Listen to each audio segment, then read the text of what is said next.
네, 안녕하세요. 저는 오늘 Link Prediction with Signed Latent Vectors in Signed Social Networks라는 논문을 발표하게 된 데이터 사이언스학과 학석사 연계과정 김민찬입니다. 해당 논문은 KDD라는 이제 유명한 컨퍼런스에서 발표된 논문이고, 이제 내용이 좋은 것 같아서 이제 공유 드리고자 이렇게 발표하게 되었습니다. 우선 발표 순서는 다음과 같습니다.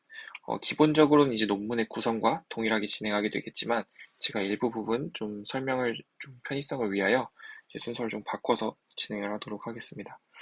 그래서 우선은 이제 인트로덕션으로 시작을 해서 이제 간단하게 모델을 이해하기 위해 필요한 지식들에 대해서 설명을 좀 드리고, 그 다음에는 이제 이 논문에서 제안하는 모델인 이 Signed Latent Vectors 모델에 대해서 이제 말씀을 드리고, 그리고 이제 그 모델을 사용을 하여 링크 프리딕션을 하는 법, 그리고 이제 직접 이제 그 링크 프리딕션 하는 실험, 그리고 그거에 대한 결론으로 이제 발표를 진행을 하도록 하겠습니다. 우선 인트로덕션입니다. 이제 이 발표를 듣고 계신 많은 분들이 이제 네트워크 혹은 이제 그래프라는 구조에 대해서 매우 익숙하실 것 같은데요. 이제 보통 저희가 이제 알고 있는 그래프 혹은 네트워크라고 한다면 이제 어떠한 두 가지 노드가 있고, 두 개 이상의 노드가 있고, 그리고 이제 각각의 노드들이 어떠한 이제 관련이 있다면, 이제 어떤 양수로, 이제 양의 실수로 이제 좀 연결관계가 좀 표현이 되어 있는 것을 좀 상상하실 수 있을 것 같습니다. 그래서 뭐 대표적인 경우는 뭐 연결이 되어 있다면 1, 아니면 0, 이렇게 표시하는 경우가 좀 가장 일반적이라고 볼 수 있을 것 같은데요. 근데 여기서 이제 사인드 소셜 네트워크의 특징은 여기 보시는 것처럼 이제 이 부정적인 이 관계를 표현하기 위해서 이 링크가 어떻게 보면은 이 엣지가 가질 수 있는 이 값의 범위를 좀 실수 전체, 그러니까 어떻게 보면 음수까지도 좀 확장을 했다. 이렇게 받아주시면, 이렇게 좀 이해해 주시면 좋을 것 같습니다. 그렇게 이제 사이드 소셜 네트워크를 좀 사용했을 때 좀 강점이 뭐가 있냐고 한다면, 이제 조금 더 복잡한 이런 인간관계를 표현하기에는 조금 더 수월하다고 합니다. 그래서 이제 그러면 저희가 사이드 소셜 네트워크를 사용해서 뭔가 좀 링크 예측을 하면 좋을 텐데, 문제가 기존의 대부분의 좀 알고리즘들은 좀 언사인드 네트워크를 기반으로 좀 개발이 된 알고리즘들이 좀 많습니다. 당연히 이제 이 언사인드 소셜 네트워크에 사용된 그런 이제 알고리즘들을 당연히 사이드 소셜 네트워크에서 이제 적용을 할 방법이 있긴 있지만, 예를 들어 사이드 소셜 네트워크에 이제 그런 언사인드 네트워크의 방법을 적용하려고 한다면, 이제 그 사이드 소셜 네트워크에 있던 뭔가 엣지들을 전부 이제 다 절대값을 취해서 이제 뭐 연결이 되어 있는 강도로만 뭐 표현을 한다거나, 혹은 이제 긍정으로 연결되어 있던 엣지들만 남기고 나머지 부정 엣지들도 삭제한다거나, 혹은 그 역으로 진행을 한다거나 하는 식으로 어쨌든 조금의 이제 정보의 유실이 생길 수밖에 없습니다. 이제 하지만 이제 그렇게 되는 경우에는 이제 링크 예측 성능이 좀 떨어지는 그런 현상이 좀 발생을 할 수 있기 때문에, 이런 것들 좀 해결하고자 이제 최근에는 이제 언사인드 소셜 네트워크가 아닌 사인드 소셜 네트워크 잘 적용할 만한 그런 이제 알고리즘들도 많이 개발이 되고 있습니다. 근데 이제 사인드 네트워크를 위한 이제 분석을 위한 방법들의 이 저자가 이제 문제를 제기를 하는 것은, 그러한 방식들은 보통 이제 이 트라이앵글, 어떻게 보면 이제 두 명이 연결되어 있으면 다음에 한 명도 또 이제 연결될 확률이 높다는 그런 좀 트라이앵글을 그리는 속성을 활용해서 이제 연결을 하는 그런 피처 베이스드 모델이기 때문에, 이런 경우는 이제 당연히 밀도가 높은 그 트라이앵글이 많이 생기는 경우에는 예측을 좀 쉽게 할 수 있겠지만, 그러지 않은 경우에는 성능이 좀 저하되는 단점이 있습니다.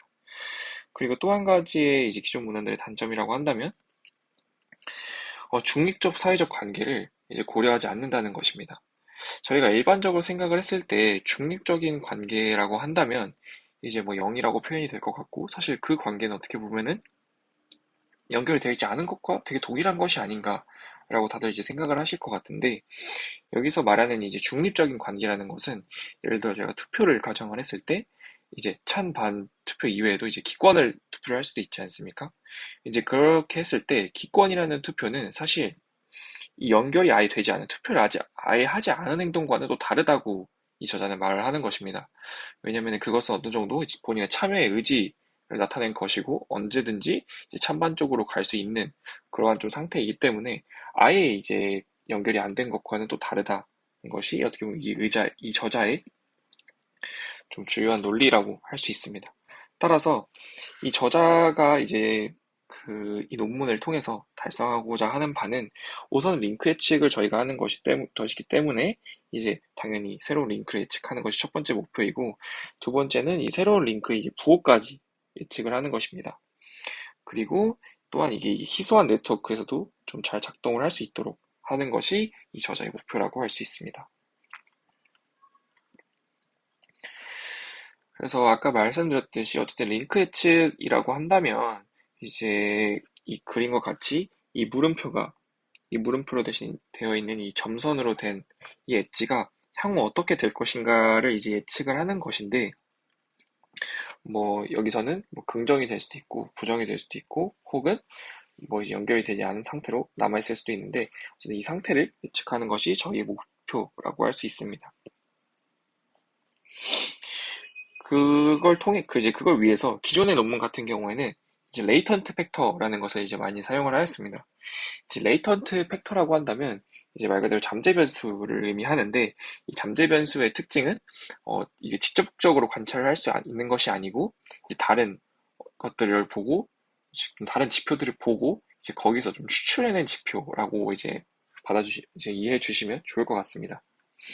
이제 그래서 여기에 이 사이드 네트워크에서 이제 저희가 관찰할 수 있는 정보는 이 현재 이렇게 지금 연결이 되어 있는 이러한 정보들이 있을 수 있을 것 같은데요.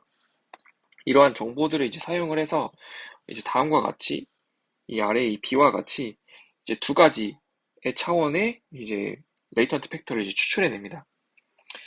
이 인터레스트라고 하는 것은 이제 어떻게 보면 관심사를 의미하고, 컴포지션은 이제 기질이라고 이제 제가 표기를 해 두었는데, 이걸 이제 뒷받침하고 있는 논리 중에 하나가 이제 인간은 보통 이제 본인의 관심사와 그리고 이제 타인의 그 기질이 일치할 때 거기에 이제 긍정적인 이제 피드백을 준다고 합니다. 제가 여기서 이제 그림을 통해서 좀 예시를 드리자면, 여기 이제 V라는 이게 하나의 유저라고 보았을 때 V는 이제 인터레스트가 리버럴 쪽에 있습니다. 그러니까 리버럴 쪽에 이제 관심이 있다고 봐주시면 될 것 같고, 그렇기 때문에 당연히 이 컴포지션, 이 유저의 기질이 리버럴인 사람한테 좀 긍정적인 그런 감정을 갖게 됩니다. 그리고 반대로 이제 이 컴포지션, 이 기질이 컨저버티브한 보수적인 사람에게는 좀 반감이 될 수밖에 없습니다. 네. 그래서 초록색으로 이렇게 표현을 할 수 있을 것 같은데, 이 W에 대해서는 좀 부정적인 이제 감정을 가지게 됩니다. 따라서 여기 보시는 것처럼 여기서도 이제 V가 W에 대해서 부정적인 감정을 이제 갖는다, 이렇게 이제 예측을 하는 것이 네, 기존의 논문인데, 사실 이것은 근데 좀 단언할 수 없다고 이 저자는 말을 하고 있습니다. 왜냐하면 사실 인간관계는 좀 복잡하게 나타나기 때문에 이렇게 단순하게 어, 본인과 뭔가 본인의 관심사와 기질이 다르다고 해서 이렇게 연결해서는 안 된다라고 하는 것이 이제 이 저자의 논리이고, 따라서 여기서는 이러한 일방적인 2차원의 레이턴트 팩터를 쓰는 것이 아니고 사인드 레이턴트 팩터라는 이런 개념을 도입을 합니다. 이게 줄여서 이제 SLF가 되는 것인데, 이걸 좀 간단하게 제가 미리 설명을 드리자면은 여기에 축 하나를 더 그린다고 생각해 주시면 좋을 것 같습니다. 그렇게 해서 축 하나를 더 그려서 이 인터레스트와 리버럴로 표현할 수 있는 하나의 벡터를 만들고, 그리고 여기 어떻게 보면은 약간 인터레스트와 이제 파저티브, 여기 이제 긍정으로 생각했을 때 인터레스트와 파저티브로 만들 수 있는 벡터를 하나 만들고, 인터레스트와 이제 네거티브, 그리고 컴포지션과 네거티브, 컴포지션과 포지티브, 이렇게 총 네 가지의 차원에 좀 나타날 수 있는 이 벡터, 이 네 가지 벡터를 통해서 이제 하나의 노드를 설명하는 방식으로 이 여자는 진행을 하게 됩니다. 특징이라고 한다면 여기서는 이제 인터레스트랑 컴포지션이 각각 음의 값도 가질 수 있었는데, 이제 이렇게 네 가지 차원으로 확장을 했기 때문에 더 이상은 이제 네 가지, 그러니까 음수까지 확장하지 않고 이제 그 네 가지 벡터는 모두 양의 실수를 갖게 되는 좀 그런 특징이 있습니다.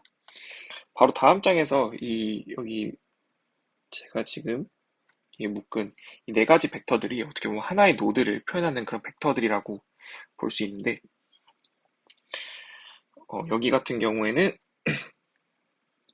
이제 긍정적인 빨간색은 긍정, 그리고 이제 초록색은 부정이라고 봤을 때, 이제 아웃과 같은 경우에는 이제 인터레스트를 표현하고, 인 같은 경우에는 이제 컴포지션을 표현하고 있다고 할 수 있습니다. 그래서 아까 말씀드렸듯이 이 아웃이 이 인과 이렇게 연결이 되어서 어떻게 보면은 이 긍정적인 아웃이 긍정적인 인과 이제 연결이 되어서 이 유가 V에 대해서 얼마나 긍정적으로 생각을 하는지 그 양을 이제 이렇게 표현을 할 수 있는데, 이때 이 두 벡터를, 이 두 가지 벡터를 내적을 하는 식으로 내적을 하는 방법을 통해서 이 긍정적인 피드백의 총량을 이제 정의할 수 있습니다. 따라서 여기서는 이제 이 두 가지 벡터를 이제 내적을 해서 8.14라는 값을 얻게 되고요. 이렇게 이제 8.14라는 값을 얻게 되면은 10.15와 8.14 이 두 가지 값을 이제 시그모이드 펑션을 통과를 시킵니다.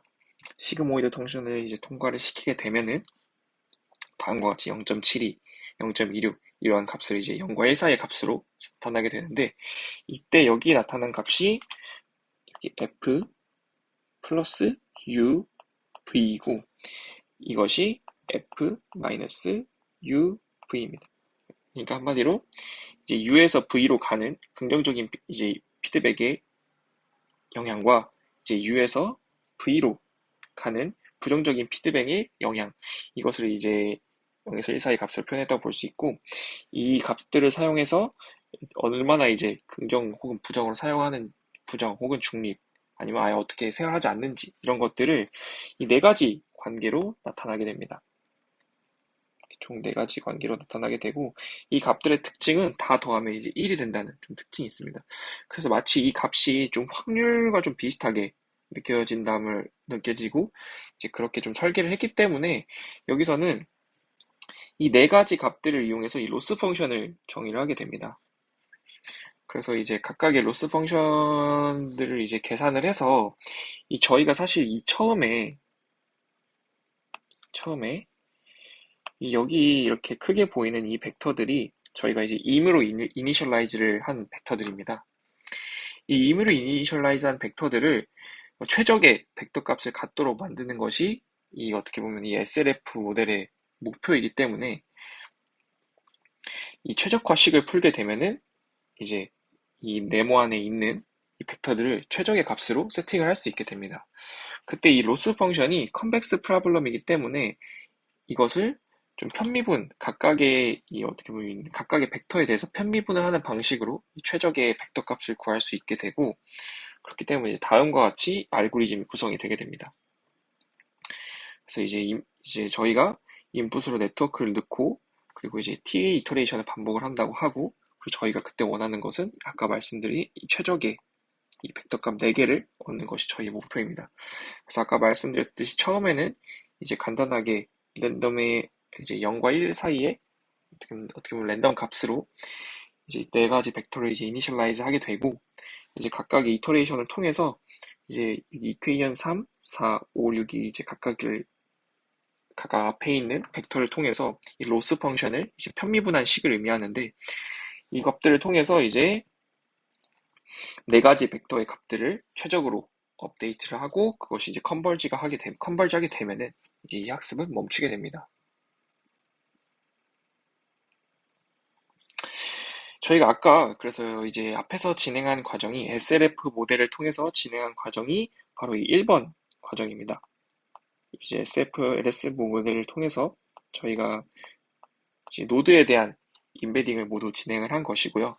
그렇게 하고 나면 이제 이 네 가지의 매트릭스가 나오게 되고, 이 네 가지 매트릭스의 이제 각각의 행은 이제 하나의 노드에 대한 피처를 의미하게 됩니다. 따라서 이 네 가지 이제 노드에 대한 이 벡터들을 이제 컨캣을 해서 하나의 노드 피처를 만들게 되고요.